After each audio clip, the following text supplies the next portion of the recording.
ನಮಸ್ಕಾರ. ಕರ್ನಾಟಕ ಈ ದಿನಕ್ಕೆ ಸ್ವಾಗತ. ನಾನು ತೇಜಸ್ವಿನಿ. ಈಗ ಹೆಡ್ಲೈನ್ಸ್. ಸರ್ಕಾರಿ ಶಾಲೆ ಜಾಗಕ್ಕೆ ಭೂ ದಾಖಲೆ ಮಾಡುವಂತೆ ಆಗ್ರಹ. ಜಿಲ್ಲಾಧಿಕಾರಿ ಕಚೇರಿ ಎದುರು ಆಮ್ ಆದ್ಮಿ ಪಾರ್ಟಿ ಪ್ರತಿಭಟನೆ. ಸರ್ಕಾರ ತಕ್ಷಣ ಕ್ರಮ ಕೈಗೊಳ್ಳಲಿ ಎಂದ ಅಖಿಲೆ ಯೋಗೇಶ್. ಪರಿಶಿಷ್ಟ ಜಾತಿಯ 101 ಜಾತಿಗಳಿಗೆ ನ್ಯಾಯ ಒದಗಿಸಿ ಒಳ ಮೀಸಲಾತಿ ಗೊಂದಲ ನಿವಾರಣೆಗಾಗಿ ಒತ್ತಾಯ. ಸರ್ಕಾರಕ್ಕೆ ಕೃಷ್ಣದಾಸ್ ಮನವಿ. ನಗರದಲ್ಲಿ ರಸ್ತೆ ಸುರಕ್ಷತೆ ಕೊರತೆ ಆರೋಪ. ಪಿಡಬ್ಲ್ಯೂಡಿ ಕಚೇರಿ ಮುಂದೆ ಕೆಆರ್ಎಸ್ ಪಾರ್ಟಿ ಪ್ರತಿಭಟನೆ. ಹಂಪ್ಸ್ ಬಳಿ ಸೂಚನಾ ಫಲಕ ಅಳವಡಿಸಲು ಒತ್ತಾಯ.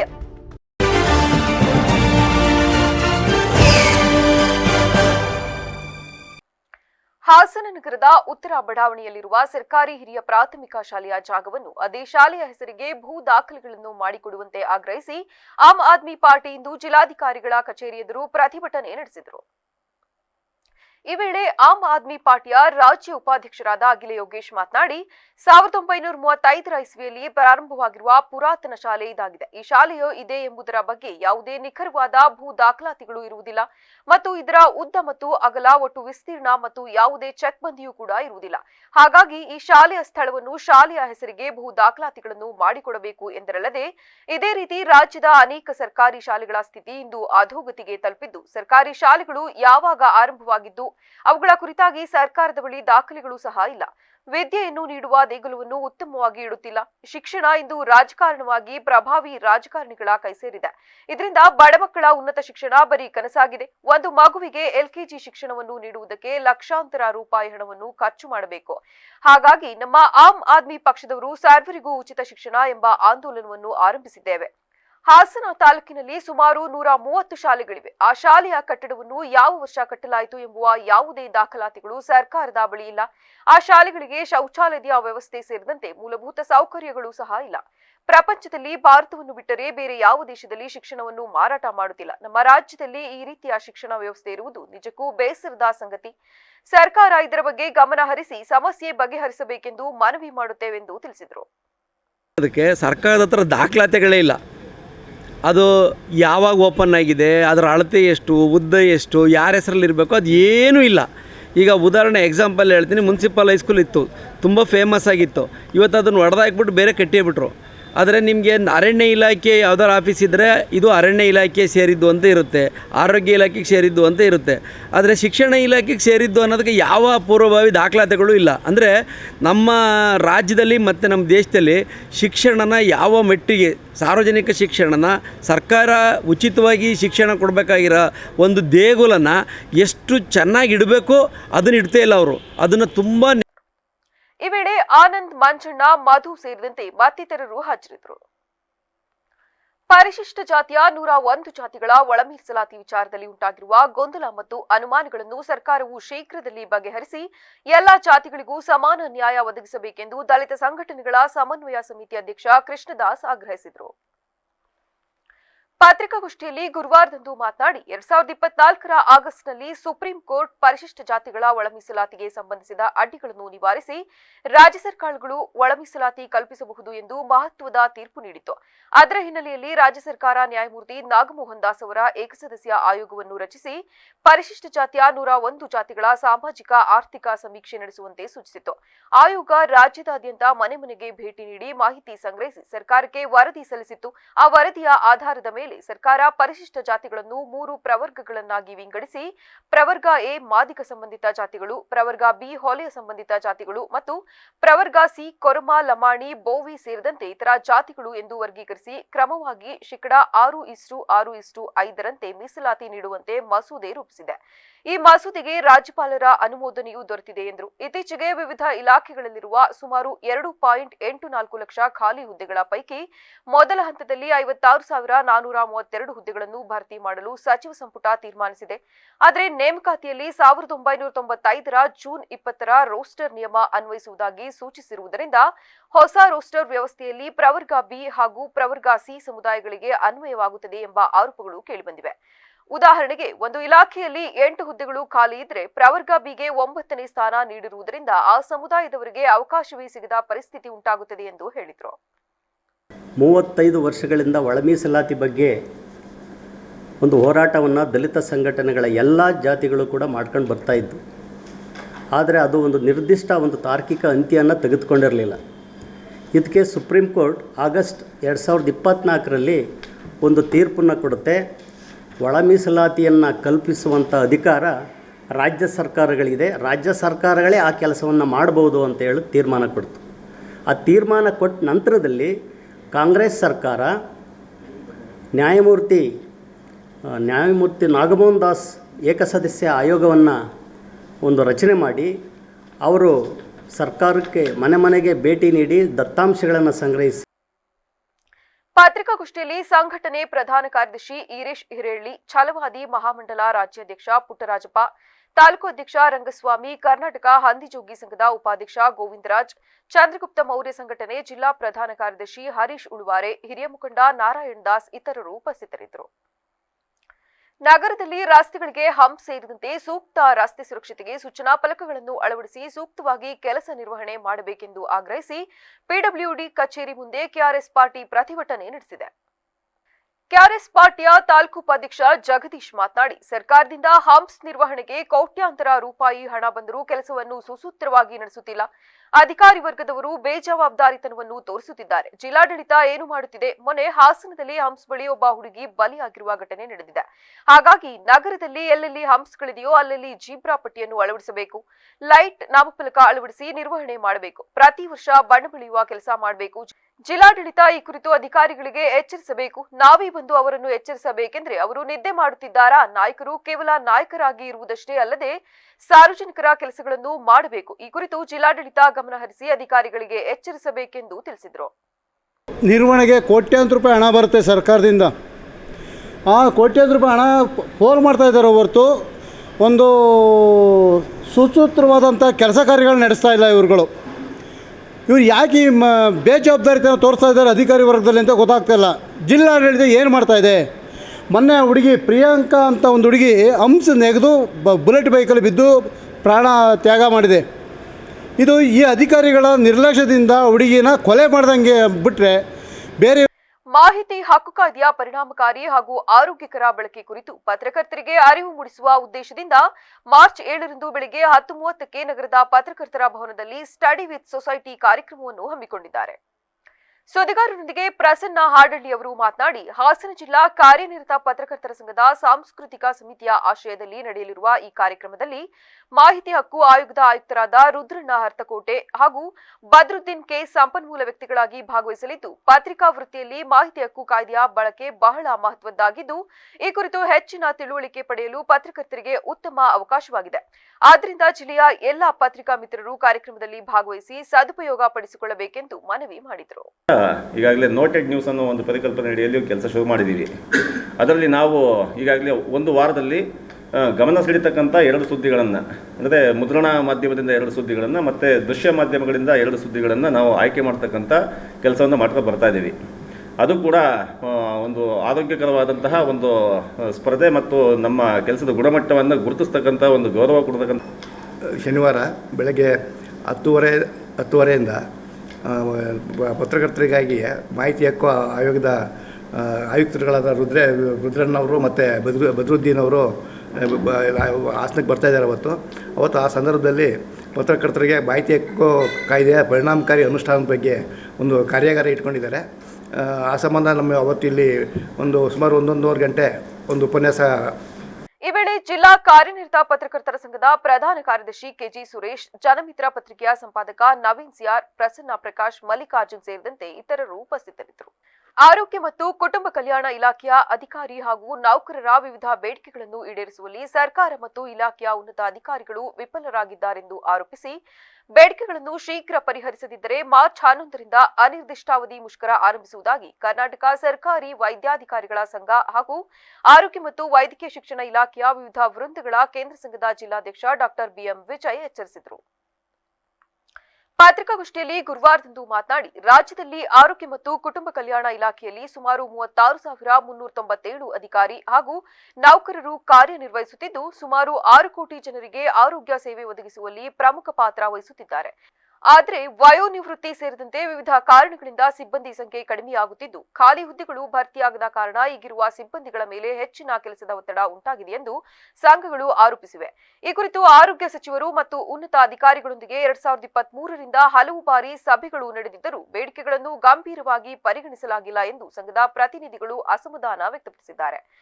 ಸಂಘಗಳು ಮುಖ್ಯವಾಗಿ ವೃಂದ ಮತ್ತು ನೇಮಕಾತಿ ನಿಯಮಗಳಿಗೆ ತಿದ್ದುಪಡಿ ಮಾಡುವುದು, ಎಲ್ಲಾ ವೃಂದಗಳ ಜ್ಯೇಷ್ಠಾತ ಪಟ್ಟಿಯನ್ನು ಪ್ರಕಟಿಸುವುದು, ಅರ್ಹ ವೈದ್ಯರು ಮತ್ತು ಸಿಬ್ಬಂದಿಗೆ ಮುಂಬಡ್ತಿ ನೀಡುವುದು, ಸೇವಾನಿರತ ವೈದ್ಯರು ಹಾಗೂ ಸಿಬ್ಬಂದಿಗೆ ಉನ್ನತ ವ್ಯಾಸಂಗದ ಅವಕಾಶ ಒದಗಿಸುವುದು ಸೇರಿದಂತೆ ಹಲವು ಬೇಡಿಕೆಗಳನ್ನು ಮುಂದಿಟ್ಟಿವೆ ಎಂದು ತಿಳಿಸಿದರು. ಇದಲ್ಲದೆ ಇಲಾಖೆಯಲ್ಲಿ ಸುಮಾರು 40% ಹುದ್ದೆಗಳು ಖಾಲಿ ಇದ್ದು ಅವುಗಳನ್ನು ತಕ್ಷಣ ಭರ್ತಿ ಮಾಡಬೇಕೆಂದು ಸಂಘಗಳು ಆಗ್ರಹಿಸಿವೆ. ಗ್ರಾಮೀಣ ಪ್ರದೇಶಗಳಲ್ಲಿ ಕಾರ್ಯನಿರ್ವಹಿಸುತ್ತಿರುವ ಎಂಸಿಎಚ್ ತಜ್ಞ ವೈದ್ಯರನ್ನು ಬೇರೆಡೆ ವರ್ಗಾವಣೆ ಮಾಡುವ ಕ್ರಮವನ್ನು ಕೂಡ ತಕ್ಷಣ ಹಿಂಪಡೆಯಬೇಕೆಂದು ಆಗ್ರಹಿಸಿದರು. ಸರ್ಕಾರವು ಮಾರ್ಚ್ 10ರೊಳಗೆ ಈ ಬೇಡಿಕೆಗಳನ್ನು ಈಡೇರಿಸಿದ್ದರೆ ಮಾರ್ಚ್ 11ರಿಂದ ಅನಿರ್ದಿಷ್ಟಾವಧಿ ಮುಷ್ಕರ ಆರಂಭಿಸುವುದಾಗಿ ಸಂಘಗಳು ಎಚ್ಚರಿಕೆ ನೀಡಿವೆ. ಮುಷ್ಕರದ ಮೊದಲ ಹಂತವಾಗಿ ಮಾರ್ಚ್ 11ರಿಂದ 15ರವರೆಗೆ ಹೊರರೋಗಿ ಸೇವೆಗಳನ್ನು ಸ್ಥಗಿತಗೊಳಿಸಿ ತುರ್ತು ಸೇವೆಗಳನ್ನು ಮಾತ್ರ ನೀಡಲಾಗುವುದು. ಎರಡನೇ ಹಂತವಾಗಿ ಮಾರ್ಚ್ 16ರಿಂದ ಬೇಡಿಕೆಗಳು ಈಡೇರುವವರೆಗೆ ಎಲ್ಲ ವೈದ್ಯರು ಹಾಗೂ ಸಿಬ್ಬಂದಿ ಕರ್ತವ್ಯಕ್ಕೆ ಗೈರಾಗುವ ಮೂಲಕ ಮುಷ್ಕರ ಮುಂದುವರಿಸಲಾಗುವುದೆಂದು ತಿಳಿಸಿದ್ದಾರೆ. ಈ ಮುಷ್ಕರ ಯಾಕೆ ನಾವು ಮಾಡ್ತಿದ್ದೀವಿ ಅಂದರೆ ಕಳೆದ 2 ವರ್ಷದಿಂದ ಸರ್ಕಾರಕ್ಕೆ ನಮ್ಮ ನ್ಯಾಯಯುತ ಬೇಡಿಕೆಗಳನ್ನ ಹಲವಾರು ಬಾರಿ ಹಲವಾರು ಸಂದರ್ಭದಲ್ಲಿ ಮೌಖಿಕವಾಗಿ ಸಭೆ ಮುಖಾಂತರ ಚರ್ಚೆ ಮಾಡಿದರೂ ಕೂಡ ಇದುವರೆಗೂ ನಮ್ಮ ಬೇಡಿಕೆ ಈಡೇರೋದಿಲ್ಲ. ಅದ್ರ ಬಗ್ಗೆ ನಮ್ಮ ಬೇಡಿಕೆಯ ಲಿಸ್ಟನ್ನು ತಮಗೆ ಎಲ್ಲರಿಗೂ ಈಗ ಪ್ರತಿಗಳನ್ನು ಕೊಟ್ಟಿದ್ದೇನೆ. ಈ ಬೇಡಿಕೆಗಳ ಕೂಡ ನಮ್ಮ ರಾಜ್ಯದ ಚೀಫ್ ಸೆಕ್ರೆಟರಿ ಅವ್ರಿಗೂ ಕೊಟ್ಟು 11ನೇ ತಾರೀಕಿಂದ 15ನೇ ತಾರೀಕುವರೆಗೂ ನಾವು OPDಯನ್ನು ಬಂದ್ ಮಾಡಿ ಒಂದು ಎಮರ್ಜೆನ್ಸಿ ತುರ್ತು ಸೇವೆ ಮಾತ್ರ ಕೊಡ್ತೀವಿ. ಆವಾಗಲೂ ಕೂಡ ನಮ್ಮ ಬೇಡಿಕೆ ಈಡೇರಲಿಲ್ಲ ಅಂತೇಳಿದ್ರೆ 16ನೇ ತಾರೀಕಿಂದ ಅನಿರ್ದಿಷ್ಟಾವಧಿವರೆಗೂ ಎಲ್ಲ ಸೇವೆಗಳನ್ನು ಬಂದ್ ಮಾಡ್ತೀವಿ ಅಂತ ಈಗ ಕೇಂದ್ರ ಸಂಘದಿಂದ ನಮ್ಮೆಲ್ಲರಿಗೂ ನಿರ್ದೇಶನ ಹೊರಡಿಸಿದೆ. ಅದರಂತೆ ನಮ್ಮ ಜಿಲ್ಲಾ ಸಂಘಗಳ ಎಲ್ಲ ಜಿಲ್ಲಾ ಸಂಘಗಳು ಕೂಡ ನಮ್ಮ ಕೇಂದ್ರ ಸಂಘದ ಕೈ ಜೋಡಿಸಿ ನಮ್ಮ ನ್ಯಾಯಯುತ ಪತ್ರಿಕಾಗೋಷ್ಠಿಯಲ್ಲಿ ಸಂಘದ ಜಿಲ್ಲಾಧ್ಯಕ್ಷ ಬಿಎಲ್ ನಿರ್ವಾಣಿರಾವ್, ಕಾರ್ಯದರ್ಶಿ doctor MV Santosh, GN Jagadish, doctor Tejaswi, ನಿರ್ದೇಶಕ ವಿಷ್ಣು ಪ್ರಕಾಶ್ ಇತರರು ಉಪಸ್ಥಿತರಿದ್ದರು. ಒಳ ಮೀಸಲಾತಿ ವಿಚಾರದಲ್ಲಿ ಸಮಾಜವನ್ನು ವಿಭಜಿಸುವ ರೀತಿಯ ಗೊಂದಲ ಸೃಷ್ಟಿಸಲಾಗುತ್ತಿದೆ. ಅವೈಜ್ಞಾನಿಕ ವರದಿಯ ಆಧಾರದ ಮೇಲೆ ಒಳ ಮೀಸಲಾತಿ ಜಾರಿಗೊಳಿಸಬಾರದೆಂದು ಮಾಜಿ ಪುರಸಭೆ ಅಧ್ಯಕ್ಷ ಹಾಗೂ ಹಾಲಿ ಸದಸ್ಯ ದಾನಿ ಪತ್ರಿಕಾಗೋಷ್ಠಿಯಲ್ಲಿ ಆಗ್ರಹಿಸಿದರು. ಈ ವೇಳೆ ಮಾತನಾಡಿದ ಅವರು, ಒಳ ಮೀಸಲಾತಿ ಬೇಕೆಂಬುದರಲ್ಲಿ ವಿರೋಧವಿಲ್ಲ. ಆದರೆ ಹಲವು ವರ್ಷಗಳಿಂದ ನೆನೆಗುದಿಗೆ ಬಿದ್ದಿದ್ದ ಈ ವಿಷಯವನ್ನು ಸರ್ಕಾರ ತರಾತುರಿಯಲ್ಲಿ ಜಾರಿಗೆ ತರುವ ಬದಲು ವೈಜ್ಞಾನಿಕ ಆಧಾರದಲ್ಲಿ ಸಮಗ್ರ ಅಧ್ಯಯನ ನಡೆಸಿ ನಿರ್ಧಾರ ಕೈಗೊಳ್ಳಬೇಕೆಂದು ಹೇಳಿದರು. ಮುಖ್ಯಮಂತ್ರಿ ಸಿದ್ದರಾಮಯ್ಯ ಅವರ ಸರ್ಕಾರ ಸದುದ್ದೇಶದಿಂದ ನ್ಯಾಯಮೂರ್ತಿ ನಾಗಮೋಹನ್ ದಾಸ್ ಅವರ ಮೂಲಕ ಜನಗಣತಿ ನಡೆಸಿದೆ.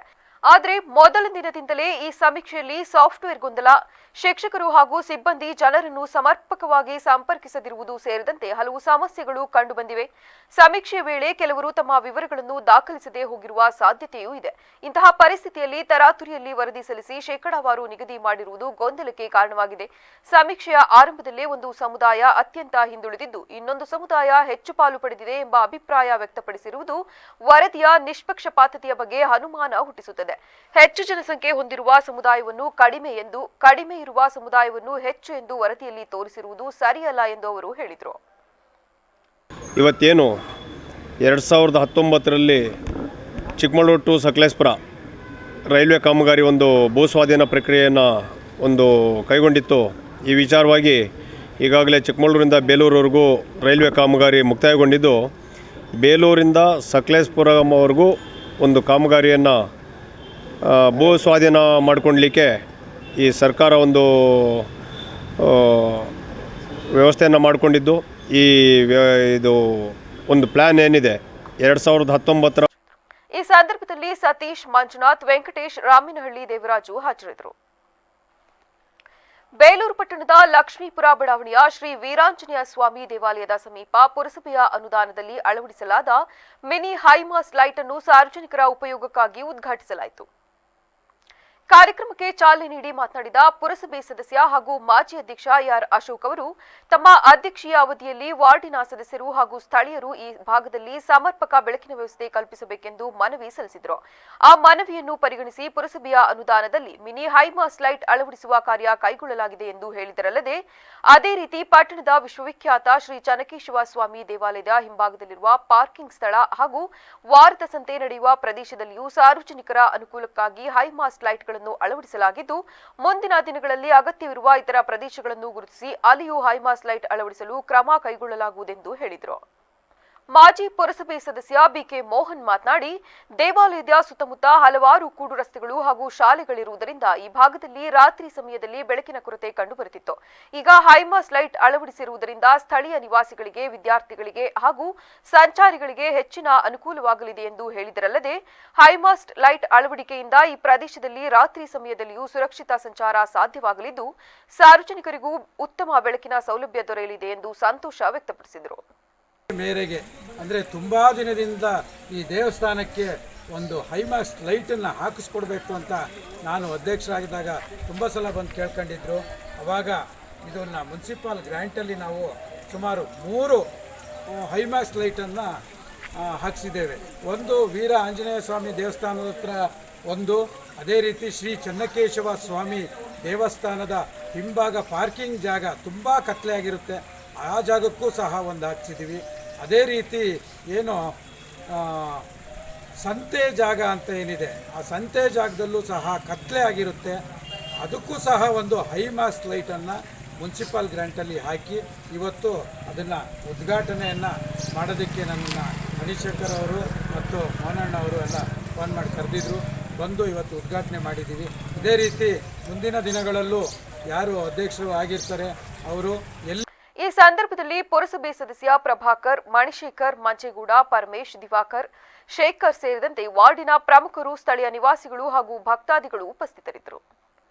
ತಾಲೂಕಿನ ಜನತೆಗೆ ವರ್ಷಪೂರ್ತಿ ನಿರಂತರ ಗುಣಮಟ್ಟದ ಹಾಗೂ ಸುರಕ್ಷಿತ ವಿದ್ಯುತ್ ಸರಬರಾಜು ದೊರೆಯಲಿ ಎಂಬ ಆಶಯದಿಂದ ಚಾಮುಂಡೇಶ್ವರಿ ವಿದ್ಯುತ್ ಸರಬರಾಜು ನಿಯಮಿತ ಬೇಲೂರು ಉಪವಿಭಾಗದ ವತಿಯಿಂದ ಶ್ರೀ ಚನ್ನಕೇಶವರ ಸ್ವಾಮಿ ದೇವಸ್ಥಾನದಲ್ಲಿ ವಿಶೇಷ ಅಭಿಷೇಕ ಹಾಗೂ ಪೂಜೆ ಕಾರ್ಯಕ್ರಮವನ್ನು ಶ್ರದ್ಧಾಭಕ್ತಿಯಿಂದ ನೆರವೇರಿಸಲಾಯಿತು.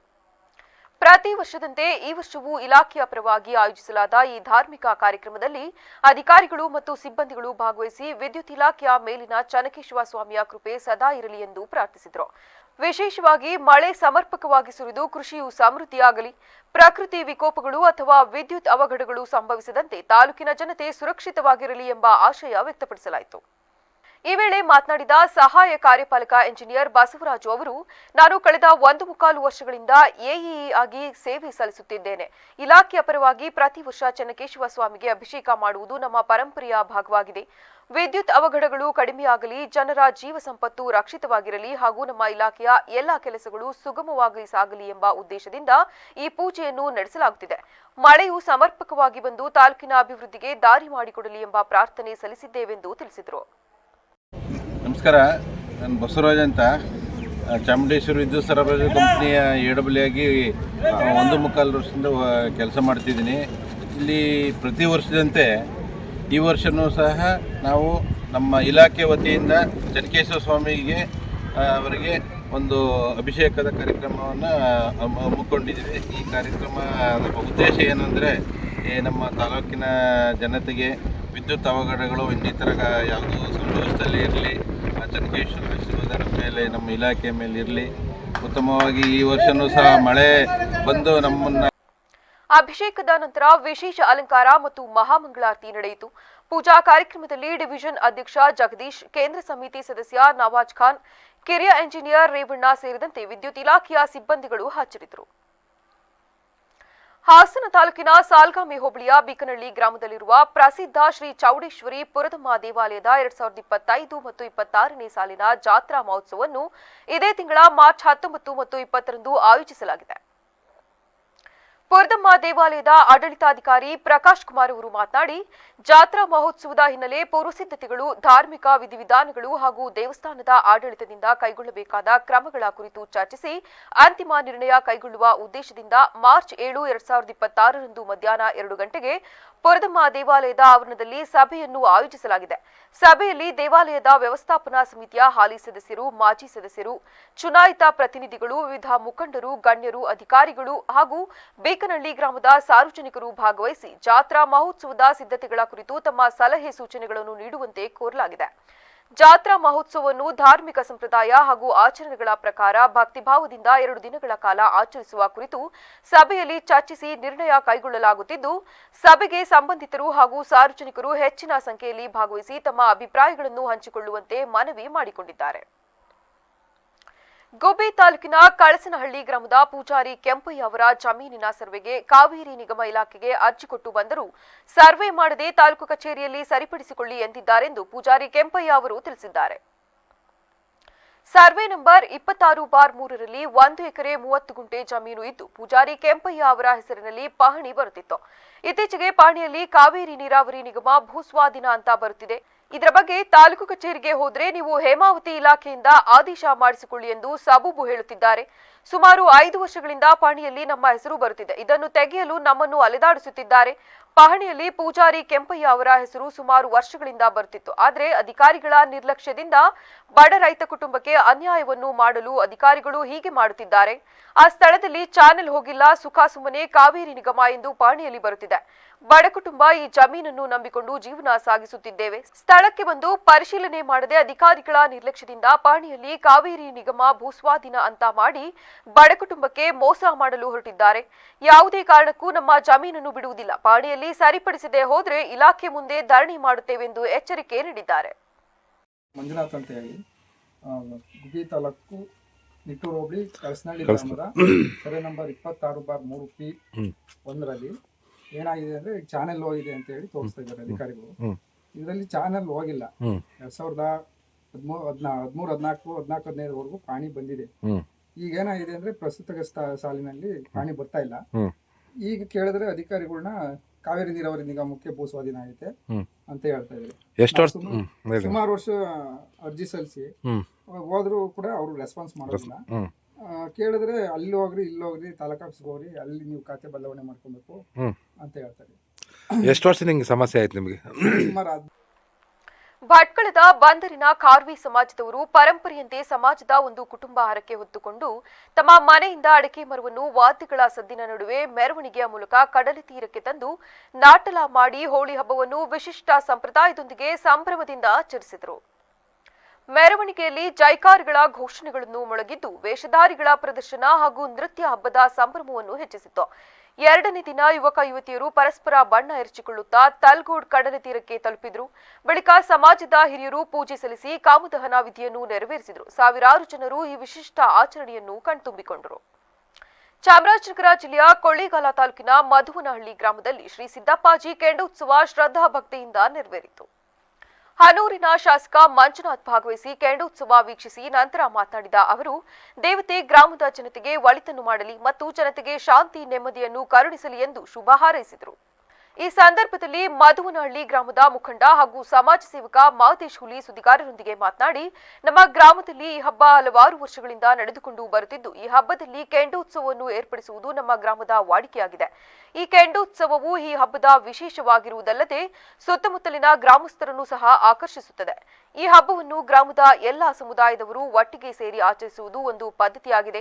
ಇದರಿಂದ ಜನರಲ್ಲಿ ಪರಸ್ಪರ ಉತ್ತಮ ಬಾಂಧವ್ಯ ಬೆಳೆಯುತ್ತದೆ. ಮುಂದಿನ ದಿನಗಳಲ್ಲಿ ಇನ್ನೂ ಹೆಚ್ಚಿನ ಸಮಾಜಮುಖಿ ಕೆಲಸಗಳನ್ನು ಮಾಡುವುದರ ಜೊತೆಗೆ ಯುವಕರನ್ನು ಉರಿದುಂಬಿಸುವ ಕೆಲಸ ಮಾಡುವುದಾಗಿ ತಿಳಿಸಿದರು. ಸರ್, ನಾವು ಒಂದು 20 ವರ್ಷದಿಂದ ನನ್ನ ಕೈಲಿ ಸಪೋರ್ಟ್, ನನ್ನ ಮಕ್ಕಳು ಏನು ಸಪೋರ್ಟ್ ಐತೆ ಅದು ಮಾಡ್ತಾನೆ ಇರ್ತೀನಿ ಯಾವಾಗಲೂ. ಹೌದಾ? ಮುಂದೆ ರಾಜಕೀಯ ಬರಬೇಕು ಅಂತ ಏನಾರ ನೋಡೋಣ ಅಂತ ಹೇಳ್ತಾರೆ. ಅವಕಾಶಗಳು ಸಾಧ್ಯತೆಗಳು ಇದೆ ಅಂತ ಸಾರ್ವಜನಿಕ ವಲಯದಲ್ಲಿ ಕೇಳಿ ಬರ್ತಾ ಇದೆ. ಹೌದು, ನನಗೂ ಗ್ರಾಮ ಪಂಚಾಯತಿಗೆ ನಿಂತ್ಕೊತೀರಾ?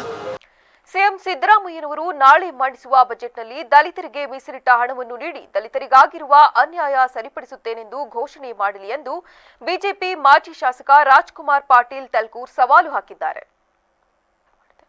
ನಗರದಲ್ಲಿ ಸುದ್ದಿಗೋಷ್ಠಿಯಲ್ಲಿ ಮಾತನಾಡಿದ ಅವರು, ಸರ್ಕಾರ ಈವರೆಗೂ ಎಸ್ಸಿಪಿ ಟಿಎಸ್ಪಿ ಹಣವನ್ನು ಗ್ಯಾರಂಟಿಗೆ ಬಳಸಿಕೊಂಡು ಅನ್ಯಾಯ ಮಾಡಿದೆ. ಈ ಬಜೆಟ್ನಲ್ಲಿ ಮತ್ತೆ ಅನ್ಯಾಯ ಮಾಡಬಾರದು. ಇನ್ನು ಬಜೆಟ್ನಲ್ಲಿ ಕಲಬುರಗಿ ಸೇರಿದಂತೆ ಕಲ್ಯಾಣ ಕರ್ನಾಟಕ ಭಾಗಕ್ಕೆ ಯಾವುದೇ ರೀತಿಯಲ್ಲಿ ಅನ್ಯಾಯವಾಗದಂತೆ ನೋಡಿಕೊಳ್ಳಬೇಕೆಂದು ಆಗ್ರಹಿಸಿದ್ದಾರೆ. ಮಾನ್ಯ ಪ್ರಿಯಾಂಕಾ ಖರ್ಗೆ ಅವರಿಗೆ ನಾನು ಕೇಳಲಿಕ್ಕೆ ಇಚ್ಛೆ ಪಡ್ತೀನಿ. ಇವತ್ತು ಕಳೆದ 3 ವರ್ಷಗಳಲ್ಲಿ ಕರ್ನಾಟಕದ ಸರ್ಕಾರ ಪರಿಶಿಷ್ಟ ಜಾತಿ ಪರಿಶಿಷ್ಟ ಪಂಗಡಕ್ಕೆ ಮೀಸಲಿಟ್ಟಿರುವಂತ ಸುಮಾರು 38,859 ಕೋಟಿ ರೂಪಾಯಿಗಳನ್ನು. ಕಲಬುರಗಿ ಜಿಲ್ಲೆಯಲ್ಲಿ ನಡೆದ ದಿಶಾ ಮೀಟಿಂಗ್ ಕೇವಲ ಹೆಸರಿಗೆ ಮಾತ್ರ ಎಂದು ಮಾಜಿ ಸಂಸದ ಡಾಕ್ಟರ್ ಉಮೇಶ್ ಜಾಧವ್ ಅವರು ಕಿಡಿಕಾರಿದ್ದಾರೆ. ಕಲಬುರಗಿಯಲ್ಲಿಂದು ಸುದ್ದಿಗೋಷ್ಠಿ ನಡೆಸಿ ಮಾತನಾಡಿದ ಅವರು, ಇದೊಂದು ಆನ್ಲೈನ್ ಮೀಟಿಂಗ್. ಆನ್ಲೈನ್ ಪ್ರಿಯಾಂಕರ್ಗೆ ಆನ್ಲೈನ್ ಎಂಪಿ ರಾಧಾಕೃಷ್ಣ ದೊಡ್ಮನಿ ಅಂತ ಲೇವಡಿ ಮಾಡಿದ್ದಾರೆ. ನಮ್ಮ ಸರ್ಕಾರವಿದ್ದಾಗ, ನಾನು ಸಂಸದರಾಗಿದ್ದಾಗ ಹೀಗೆ ಮಾಡಿರಲಿಲ್ಲ. ಬಹಳಷ್ಟು ಸಲ ಒತ್ತಾಯ ಮಾಡಿದ ಮೇಲೆ ದಿಶಾ ಮೀಟಿಂಗ್ ನಿಗದಿ ಮಾಡಿ ಆನ್ಲೈನ್ ಮೀಟಿಂಗ್ ಮಾಡಿದ್ದಾರೆಂದು ಆಕ್ರೋಶ ವ್ಯಕ್ತಪಡಿಸಿದರಲ್ಲದೆ, ಇನ್ನು ಆನ್ಲೈನ್ ಮೀಟಿಂಗ್ನಲ್ಲಿ ಬರೀ ಎರರ್ ಸಮಸ್ಯೆ ಬಂದಿದೆ ಅಂತ ಮಾಧ್ಯಮಗಳಲ್ಲಿ ನೋಡಿದ್ದೇನೆ. ಜಿಲ್ಲೆಗೆ ಬಂದು ಮೀಟಿಂಗ್ ಮಾಡೋಕೆ ಸಚಿವರಿಗೂ ಮತ್ತು ಸಂಸದರಿಗೂ ಪುರ್ಸೋತಿಲ್ಲ. ನಾವು ಯಾರನ್ನೂ ಬ್ಲೇಮ್ ಮಾಡ್ತಿಲ್ಲ. ಒಟ್ಟಾರೆ ನಮಗೆ ಅಭಿವೃದ್ಧಿ ಕೆಲಸವಾಗಬೇಕು ಅಷ್ಟೇ ಅಂತ ಹೇಳಿದ್ದಾರೆ. ಎಲ್ಲನೇ ಚರ್ಚೆ ಆಗಿತ್ತು. 500 ಕೋಟಿ ನಮ್ಮ ಕೇಂದ್ರ ಸರ್ಕಾರದಲ್ಲಿ ಬಜೆಟ್ ಇಟ್ಟದ. ಇವ್ರು ಸುಮ್ಮನೆ ಮೊನ್ನೆ ಮೀಟಿಂಗ್ ದಾಗ ಪೆಂಡಿಂಗ್ ವಿತ್ ಸೆಂಟ್ರಲ್ ಗವರ್ಮೆಂಟ್ ಅಂತ I am here to work.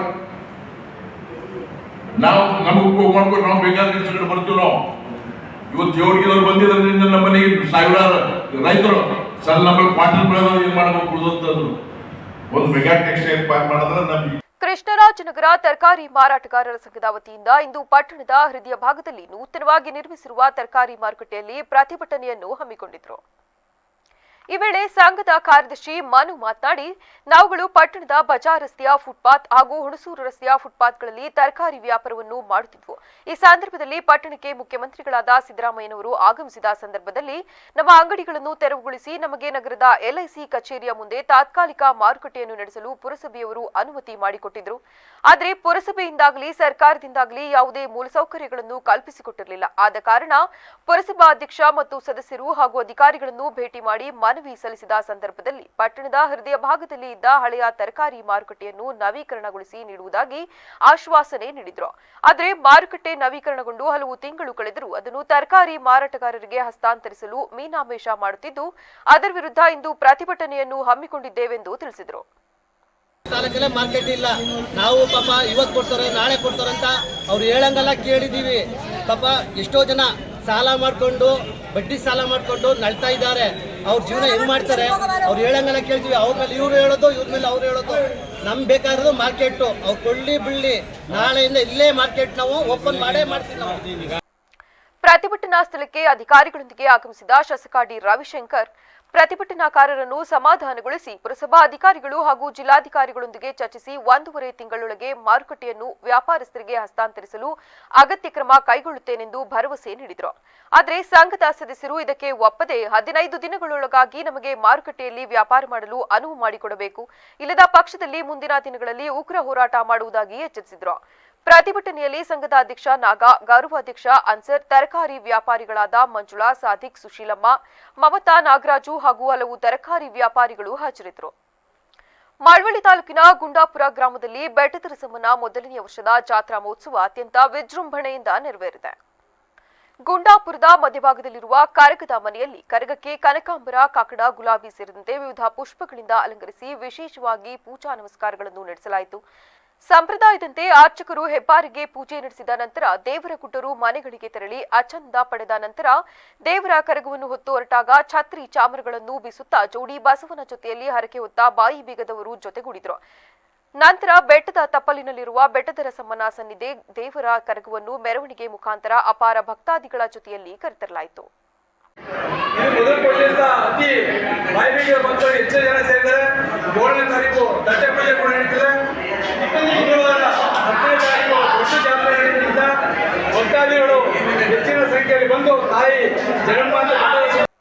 ಈಗ ಮತ್ತೊಮ್ಮೆ ಹೆಡ್ಲೈನ್ಸ್. ಸರ್ಕಾರಿ ಶಾಲೆ ಜಾಗಕ್ಕೆ ಭೂ ದಾಖಲೆ ಮಾಡುವಂತೆ ಆಗ್ರಹ. ಜಿಲ್ಲಾಧಿಕಾರಿ ಕಚೇರಿ ಎದುರು ಆಮ್ ಆದ್ಮಿ ಪಾರ್ಟಿ ಪ್ರತಿಭಟನೆ. ಸರ್ಕಾರ ತಕ್ಷಣ ಕ್ರಮ ಕೈಗೊಳ್ಳಲಿ ಎಂದ ಗಿಲೆ ಯೋಗೇಶ್. ಪರಿಶಿಷ್ಟ ಜಾತಿಯ 101 ಜಾತಿಗಳಿಗೆ ನ್ಯಾಯ ಒದಗಿಸಿ ಒಳ ಮೀಸಲಾತಿ ಗೊಂದಲ ನಿವಾರಣೆಗಾಗಿ ಒತ್ತಾಯ. ಸರ್ಕಾರಕ್ಕೆ ಕೃಷ್ಣದಾಸ್ ಮನವಿ. ನಗರದಲ್ಲಿ ರಸ್ತೆ ಸುರಕ್ಷತೆ ಕೊರತೆ ಆರೋಪ. ಪಿಡಬ್ಲ್ಯೂಡಿ ಕಚೇರಿ ಮುಂದೆ ಕೆಆರ್ಎಸ್ ಪಾರ್ಟಿ ಪ್ರತಿಭಟನೆ. ಹಂಪ್ಸ್ ಬಳಿ ಸೂಚನಾ ಫಲಕ ಅಳವಡಿಸಲು ಒತ್ತಾಯ. ಕ್ಷಣ ಕ್ಷಣದ ಸುದ್ದಿಗಾಗಿ ನೋಡ್ತಾ ಇರಿ ವಿವಿಸಿ ಟಿವಿ. ಸತ್ಯದ ಕಡೆ ನಮ್ಮ ನಡೆ.